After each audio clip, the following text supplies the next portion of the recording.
한 주간 동안에도 올리 지저스, 오직 예수의 이름으로 시험 가운데서도 기쁨과 찬송과 감사로 사신 여러분들을 주님의 이름으로 축복합니다. 지난 한 주간 동안에는 여러분들을 섭려하시고 여러분들에게 많은 기적을 행하신 삼위일체 하나님 중심으로 사셨다면 이번 주에는 삭개오처럼 예수님을 사모하고 즐거워하고 그 예수님을 향한 믿음이 날마다 새롭게 변화되기를 주님의 이름으로 축원합니다. 어린아이들의 모습은 귀엽기는 하지만 그러나 점점 자라야 됩니다. 세월이 가는데 어린아이의 그 귀여운 모습을 그대로 갖고 있으면 안 됩니다. 무럭무럭 성장을 해서 소년, 소녀가 되고 청년이 되고 성인이 되어야 합니다. 믿음도 똑같습니다. 작은 믿음에서 큰 믿음으로 날마다 성장을 해야 합니다.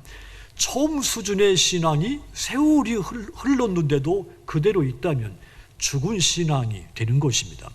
데살로니가 후서 1장 3절 보시면 형제들아 우리가 너희를 위하여 항상 하나님께 감사할지니 이것이 당연함은 너희 믿음이 더욱 자라고 너희가 다 각기 서로 사랑함이 풍성하며. 자, 하나님께 감사하는데 이것이 너무도 당연한 것은 너희 믿음이 더욱 자라고 있기 때문이다. 바울이 데살로니가 교회 성도들의 신앙이 자라는 것에 대해서 하나님 앞에 당연하게 감사를 했다는 이야기입니다.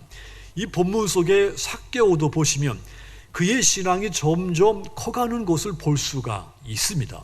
믿음이 없었던 그가 이제 믿음이 생기고 그 믿음이 자라서 예수님을 감동시키는 사람이 됩니다. 그렇다면 이 삭개오의 믿음이 어떻게 자라게 됐으며 또한 우리의 신앙이 끊임없이 자라게 하려면 어떻게 해야 하겠습니까? 가장 먼저 이 삭개오에게 주님을 사모하는 마음이 생기기 시작을 했죠. 그리고 그 주님을, 예수님을 사모하는 그 사모함이 그의 신앙을 자라게 만들어 줬습니다. 시편 42편 1절 보시면 하나님이여 사슴이 시냇물을 찾기에 갈급한 같이 내 영혼이 주를 찾기에 갈급하나이다. 다윗이 자신의 모습을 사슴이 시냇물을 간절하게 찾는 것 같다고 고백을 한 겁니다. 다윗이 하나님을 갈급했다고 했습니다. 갈급했다는 말은 사모했다는 뜻입니다. 목마른 사슴에게는 다른 것이 필요치가 않습니다. 목마른 사슴에게는 오직 필요한 것은 물입니다. 아무리 푸른 좋은 꼴이 있어 할지라도 목마른 상태에서는 그것이 필요한 게 아닙니다. 물만 있으면 되는 겁니다. 이 시는 다윗이 아들 압살롬에게서 반역을 당하고 요단강 건너 마하나임에서 피난 생활할 때 지은 시입니다. 다윗에게 이 예루살렘 성전은 아주 특별한 곳이었습니다. 그곳에는 하나님의 법궤가 있고 자기가 앞장서서 모든 백성들을 인도해서 하나님 앞에 예배드린 곳이 그곳입니다. 제사를 드렸던 바로 그곳이 그에게 이 예루살렘은 다윗에게 성지이며 성전이었습니다. 그런데 이제는 그 성전을 찾아가는 것은 고사하고 그 성전 주변조차도 얼씬 못하게 된 것입니다. 그래서 다윗은 이 성전에 대한 그리움이, 그 사무침이 말로 표현할 수 없이 컸습니다. 이러한 심정을 다윗은 목마른 사슴이라고 자신의 심정을 표현을 한 겁니다. 이 시를 보면 다윗이 하나님을 얼마나 사모했는지, 하나님의 성전을 얼마나 그리워했는지를 잘 알 수가 있습니다. 하나님은 하나님을 사모한 이 다윗의 영혼을 만족하게 하셨습니다. 그리고 그의 인생에 좋은 것으로 채워줬습니다. 시편 107편 9절은 바로 그 증거입니다. 저가 사모하는 영혼에게 만족을 주시며 줄인 영혼에게 좋은 것으로 채워주시리로다 했습니다. 여러분, 우리의 신앙은 영혼을 만족하게 하시는 그 하나님을 만나는 것부터 시작이 되는 겁니다. 그러므로 우리가 신앙생활을 제대로 하려면 먼저 하나님을 사모해야 하는 겁니다. 이 사모하는 단계가 없으면 나의 신앙은 생기지도 않을 뿐더러 있다 하더라도 이 믿음이 자라가지를 못하는 겁니다. 세리장 삭개오, 돈이 많았습니다. 본문에서도 그는 부자였다 그랬습니다. 그런데 그의 영혼은 메말랐고 갈증에 허덕이고 있었습니다. 그에게 만족이 없었던 것입니다. 그래서 이 삭개오, 예수님의 소식에 귀를 기울이기 시작했고 그 예수님을 만나기를 간절히 사모하기 시작했죠. 3절 4절 다시 보시면 그가 예수께서 어떠한 사람인가 하여 보고자 하되 키가 작고 사람이 많아 할 수 없어 앞으로 달려가서 보기 위하여 돌 무화과 나무에 올라가니 이는 예수께서 그리로 지나가시게 되밀어라. 이 말씀 속에 보시면 삭개오가 예수님을 얼마나 간절히 사모했는지를 잘 알 수가 있습니다. 그 간절히 사모하는 모습을 3절에서는 보고자 하되 4절에서는 보기 위하여 이렇게 표현을 했습니다. 마침내 이 삭개오, 예수님을 사모하여 보고 싶은 나머지 예수님을 만나기 위해서 자신의 소중한 시간, 그 아까운 시간을 내기 시작을 했죠. 예수님을 사모하는 사람은 어떠한 일이 있어도 아무리 자신의 삶이 바빠도 주님을 위해서 시간을 내야 됩니다. 예수님을 사모하는 마음이 있다고 하지만 이 경건의 시간을 내지 않는다. 그는 예수님을 사모한다는 말에 진정성이 없는 겁니다. 사모하는 사람을 위해서 시간을 바치는 것은 절대 아깝지 않은 일이죠. 오히려 그 시간이 즐거울 뿐입니다. 낭비되는 것 같지만 그 시간이 소중하게 느껴지는 겁니다. 삭개오에게는 시간이 돈이라고 할 만큼 귀중했습니다. 하지만 그는 예수님을 보기 위해서 귀한 시간을 거룩하게 낭비하기로 한 것이죠. 삭개오가 주님을 사모함으로써 이 낭비했던 그 시간, 삭개오 인생의 방향을 바꾸고 믿음이 싹트는 소중한 시간이 됐습니다. 만약 이 삭개오가 예수님을 만나지 못했다면 그의 믿음은 애당초 시작되지도 못했을 것입니다. 여러분, 그렇습니다. 예수님을 만난 사람이 믿음도 자라게 되는 것입니다. 그러므로 주님을 만나기를 사모하시도록 주님의 이름으로 부탁을 드립니다. 예수님 만나기를 간절히 사모한 이 삭개오, 주님을 만난 그 이후 믿음이 점점 자라기 시작을 한 거죠. 시편 27편 4절 보시면 내가 여호와께 바라는 한 가지 일, 그곳을 구하리니 곧 내가 내 평생에 여호와의 집에 살면서 여호와의 아름다움을 바라보며 그의 성전에서 따라합시다. 사모하는 그것이라. 다윗이 한평생 성전에서 눈을 뜨고 하나님 뵙는 것이 가장 큰 소원이라고 고백했습니다. 하나님을 사모하는 마음이 참으로 간절했다는 뜻입니다. 그래서 다윗의 신앙이 위대한, 성장하는 우리의 믿음의 롤이 되는 그런 성군이 된 겁니다.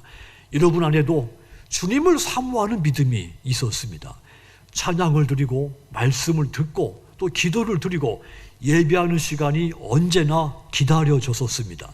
지금의 여러분들이 존재하는 것, 이렇게 찬양과 말씀과 예배하는 것을 간절히 사모했기 때문에 지금의 우리의 신앙이 된 것입니다. 그런데 어느 순간부터 이 모든 것을 습관같이 하고 있지는 않습니까? 혹여 직분 때문에, 목사가 됐기 때문에 장로나 권사, 집사, 이 직분 때문에 마지못해서 예배하고 있지는 않습니까?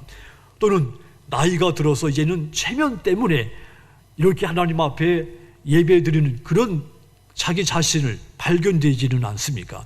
그래서 자기 자신에 대해서 자괴감이 들지는 않습니까? 하지만 여러분, 그렇더라도 결코 낙심하지 마십시오. 하나님은 그런 우리도 언제든지 새롭게 하시는 분이시기 때문입니다. 고린도후서 4장 16절 보시면 그러므로 우리가 낙심하지 아니하노니 우리의 겉사람은 낡아지나 우리의 속사람은 날로 새로워지는도다. 하나님은 우리가 간절하게 하나님을 사모하면 비록 겉사람은 힘이 없고 약해졌어도 우리의 속사람을 다시 새롭게 태어나게 하시는 분이십니다. 그러므로 사랑하는 성도 여러분, 하나님을 사모하시고 주 예수님을 사모하십시오. 교회를 사모하시기를 부탁을 드립니다. 그리하여 날마다 새롭게 성숙한 믿음으로 자라가시는 여러분들이 모두 되시기를 주님의 이름으로 축원합니다. 또 이 삭개오가 예수님을 사모하기도 했지만 예수님 그분 존재를 즐거워하기 시작했죠. 그 즐거움이 그의 믿음을 더 자라게 만들었습니다. 성인 남녀가 결혼해서 살 때 내가 내 남편을 그리고 내가 내 아내를 즐겁게 해준다. 서로 즐겁게 해주려고 하는 마음은 중요한 일이죠. 그런데 이것보다 더 중요한 것이 있습니다. 남편을 즐겁게 해주기 이전에 또 아내를 즐겁게 하기 그 이전에 아내 때문에 내 인생이 남편 때문에 내 인생이 즐거워지는 것입니다. 무슨 말이냐 하면 남편이 있으니까 내가 즐겁다. 아내가 있어서 난 너무도 즐겁다. 이런 상태가 되어야 하는 겁니다. 여기에는 조건이 없습니다. 돈도 필요 없고 환경도 필요 없습니다. 건강도 중요하지 않습니다. 상대방의 집안 환경도 중요하지 않습니다. 사랑에 빠지면 이 모든 조건들 눈에 보이지 않는 법입니다. 그냥 서로가 있어서 서로가 좋은 것이죠. 그런 가정이라야 행복이 점점 자라가게 되는 겁니다. 우리 믿음도 똑같습니다. 하나님을 즐겁게 해드리기 전에 하나님 그 자체, 내게 하나님이라고 하시는 분이 느껴지는 그 자체를 즐거워해야 하는 겁니다. 하나님 한 분만으로 만족해야 하는 겁니다. 이것은 조건을 따지지 않는 즐거움입니다. 하나님이 나에게 이런저런 복을 주셔서 내가 좋다, 이게 아닙니다. 하나님이 나의 하나님이 되시니 나는 즐겁고 기쁘다, 이것입니다. 그런데 이런 사랑의 고백이 하나님이 우리에게 먼저 하셨습니다. 스바냐서 3장 17절 보시면 너희 하나님 여호와가 너희 가운데 계시니 그는 구원을 베푸실 전능자이시라. 그가 너로 말미암아 기쁨을 이기지 못하시며 너를 잠잠히 사랑하시며 너로 말미암아 즐거이 부르며 기뻐하시리라 했습니다. 하나님께서 우리를 너무도 사랑하셔서 기쁨을 이기지 못하신다 했습니다. 즐거이 부르신다고 말씀하셨습니다. 그렇습니다. 우리가 하나님을 즐거워하기 전에 먼저 하나님이 우리를 즐거워하셔서 독생자 예수님을 십자가에 못 박혀 죽게 하심으로 우리를 구원하신 겁니다. 그것은 우리가 하나님의 것이기 때문입니다. 우리 나라고 하는 그 존재 자체가 하나님에게 큰 기쁨인 겁니다. 얼마나 감격스러운 일입니까? 다윗이 이런 하나님의 마음을 알았기 때문에 시편 35편 9절에서 이렇게 고백을 했죠. 내 영혼이 여호와를 즐거워하며 그의 구원을 기뻐하리로다. 내 영혼이 하나님을 즐거움으로 삼는다고 그가 고백을 한 겁니다. 다윗은 하나님의 존재 자체를 즐거워했습니다. 그런 까닭에 그는 하나님의 말씀을 읽고 듣는 것만 가지고도 언제나 행복도가 높았습니다. 하나님의 존재 자체가 즐겁지 않으면 우리의 신앙 모든 것이 억지 행위로 전락하게 됩니다. 은혜가 되지 않습니다. 믿음이 점점 자라는 것이 아니라 거꾸로 믿음이 점점 작아지게 되는 겁니다. 하나님이 즐겁지 않으면 말입니다. 삭개오, 자기 나름대로 그 지역에서 체면이 있는 사람이었죠. 세리장쯤 됐다 했으니까 이제 경륜도 제법 쌓였을 그런 사람입니다. 그런데 체면이 말이 아니지만 돌부하가 나무에 올라간 겁니다. 예수님을 볼 수 있다면 체면이 문제가 되지가 않은 것이죠. 그런 삭개오의 속마음을 주님이 너무도 잘 아셨습니다. 예수님이 지나가시다가 나무 위에 있는 삭개오를 부르신 겁니다. 주님이 모든 사람들에게서부터 멸시받고 있던, 외면받고 있던 이 삭개오를 예수님이 그의 이름을 부른 겁니다. 그 주님은 저와 여러분에게도 먼저 손을 내미시고 우리의 이름을 불러주셨습니다. 송명희님의 시 가운데 내가 너를 사랑하노라, 이 시를 보면 감동스럽고 아름다운 신앙 고백이 있습니다. 그 부분을 좀 제가 소개하면 이렇습니다. 나는 모든 피조물의 하나님이라 너를 인하여 사람이 되었노라. 너를 징벌하기가 싫어서 나의 몸에 상처를 내었고 나의 손과 발에 못을 박았으며 내 옆구리를 찔렀노라. 나의 영원한 생명을 너에게 주기를 원해서 나의 삶을 버리고 죽었노라. 이런 시가 있습니다. 그렇습니다. 주님은 우리를 지극히 사랑하셔서 우리를 찾아 이 땅에 오셔서 저와 여러분들의 이름을, 각각의 이름을 불러주셨습니다. 그 예수님이 삭개오야 하고 그의 이름을 불러주신 겁니다. 그리고는 속히 내려와라. 내가 네 집에 가서 하룻밤 유하여야 하겠다 말씀을 했죠. 삭개오는 예수님을 보는 것만 가지고도 즐거운 일이었습니다. 그런데 그 예수님이 자기 집에서 하룻밤을 쉬어 가신다는 것입니다. 삭개오에게 이 얼마나 놀라운 은혜입니까? 삭개오가 그 순간을 얼마나 즐거워했을까?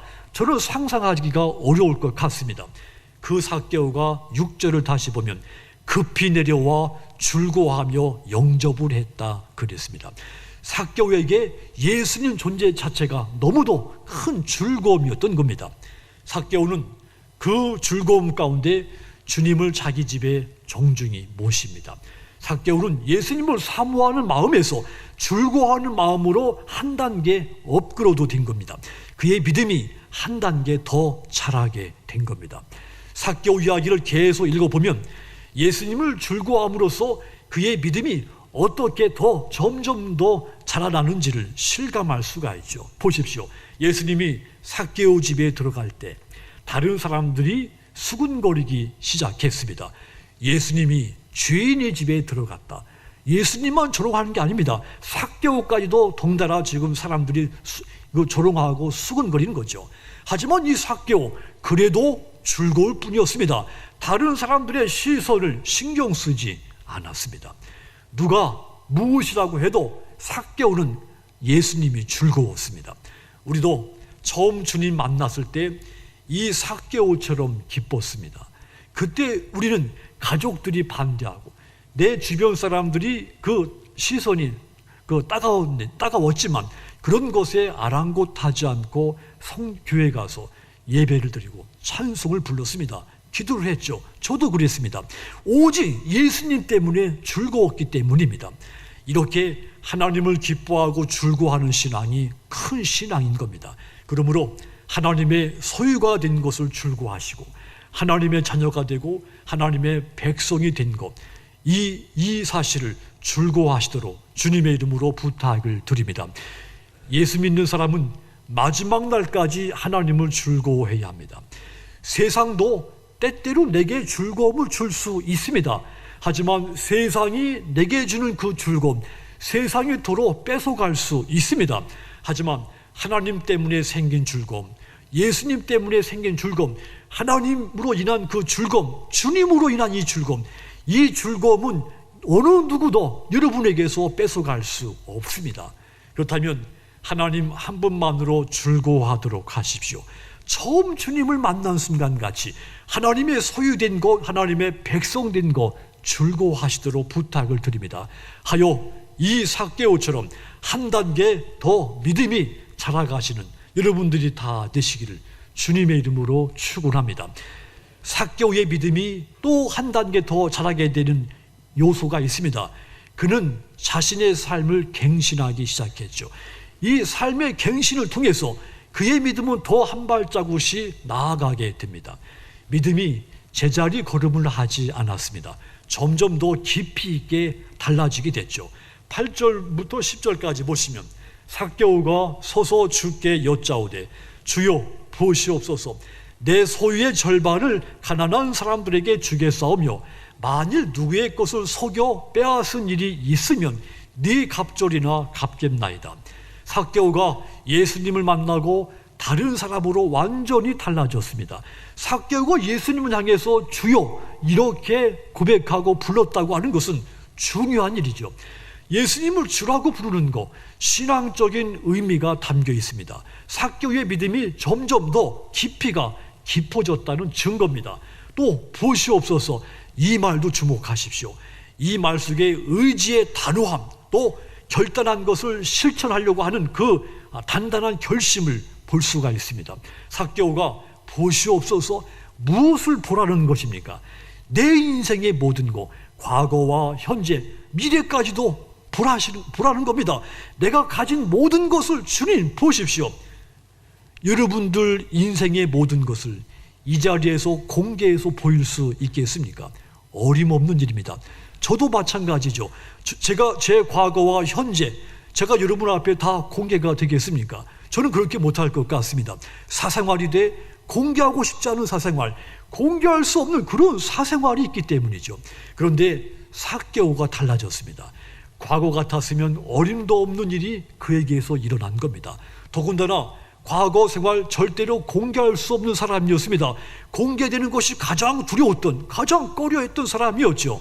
그런 삭개오가 예수님 앞에 당당하게 공개한 거죠. 자신의 치부, 감추고 싶은 것들을 다 드러내 보인 겁니다. 삭개오가 이제 달라져서 당당하게 보십시오, 나를 보십시오, 마음문을 활짝 연 겁니다. 뿐만 아닙니다. 삭개오는 두 번째로 또 고백을 하죠. 내 소유의 절반을 가난한 사람들에게 주겠습니다. 삭개오는 로마 정부의 세무 관리입니다. 할 수만 있으면 자기 동포들로부터 세금을 걷어서 일부를 자기 재산 축적으로 삼았습니다. 그는 남을 전혀 배려하는 사람이 아니었다는 뜻입니다. 그런데 달라졌습니다. 자기 재산의 절반을 내놔서 어려운 이웃을 구제하겠다고 결단을 한 겁니다. 과거에는 자기만 생각했는데 이제는 다른 사람을 생각하는 사람이 된 겁니다. 삭개오의 갱신은 여기서 멈추지 않았습니다. 세 번째 고백도 보십시오. 내가 도색한 것이 있으면 4배나 갚겠나이다. 남의 것을 속여 내 것으로 만든 것이 있거나 힘없는 사람을 강탈해서 빼앗아서 내 것으로 챙긴 것이 있으면 4배로 갚겠다고 고백했죠. 삭개오가 분명히 달라졌습니다. 이것은 극적인 자기 갱신입니다. 자신 속에 감추고 싶었던 것을 드러내고 회개하고 변화된 삶을 살겠다고 하는 큰 결단입니다. 그렇습니다. 변화받은 사람은 자신의 죄를 주님 앞에 내어놓고 죄악된 과거 습성을 버리고 새로운 삶으로 돌아서는 이 갱신이 있어야 됩니다. 예수님, 이 삭개오를 향해서 구원을 선포하셨습니다. 9절과 10절 보시면 예수께서 이르시되 오늘 구원이 이 집에 이르렀으니 이 사람도 아브라함의 자손이미로다. 인자가 온 것은 잃어버린 자를 찾아 구원하려 함이니라. 삭개오의 믿음이 자신과 온 집안 식구를 구원받게 하는 그 믿음으로까지 자라게 된 것이죠. 그의 삶의 갱신을 통해서 말입니다. 우리의 믿음 끊임없이 갱신되어야 합니다. 믿음이 갱신되지 않고 그대로 있으면 죽은 믿음이 되기가 마련입니다. 삭개오의 믿음이 머물러 썩지 않고 끊임없이 갱신해서 그의 믿음이 더 크게 자란 것 같이 저와 여러분들의 신앙도 날마다 갱신돼서 더 큰 믿음으로 자라는 저와 여러분들이 다 되시기를 주님의 이름으로 축원합니다. 사랑하는 성도 여러분, 믿음은 나무와도 같습니다. 씨앗이 땅에 떨어져서 싹이 납니다. 그 싹이 자라서 큰 나무가 됩니다. 큰 나무가 되면 열매가 열리고 새들이 깃들기 시작합니다. 저와 여러분의 신앙이 처음에는 아주 작은 씨앗 수준의 믿음이었습니다. 아주 작은 믿음이었지만 점점 자라서 지금과 같이 열매가 있고 다른 사람들이 믿고 의지할 만한 큰 믿음의 소유자가 된 겁니다. 우리의 믿음이 이만큼 자라게 된 데에는 하나님의 아들 독생자 예수님을 사모하고 오직 그분을 즐거워하고 그분을 향한 그 믿음을 날마다 갱신했기 때문입니다. 바랍니다. 앞으로도 여러분들의 믿음이 날마다 성숙한 믿음으로 자라가게 되기를 주님의 이름으로 간절히 축원합니다. 기도하겠습니다.